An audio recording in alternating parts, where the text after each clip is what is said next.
តោះឥឡូវយើងរៀនប្រកបពាក្យបន្តទៀតចឯចាយច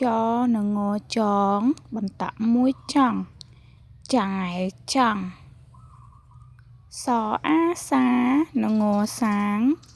សនឹងងសងបន្តមួយសង់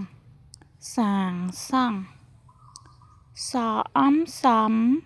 ពអូពោនឹងងពងសំពងលអ៊ុំលំពអែពេនឹងងពែងលំពែងពអ៊ីពីនឹងងពីង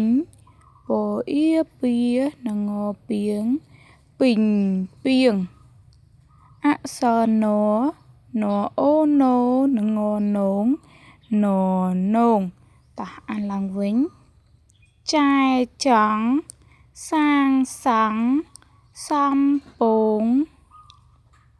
លំពែងពីងពីង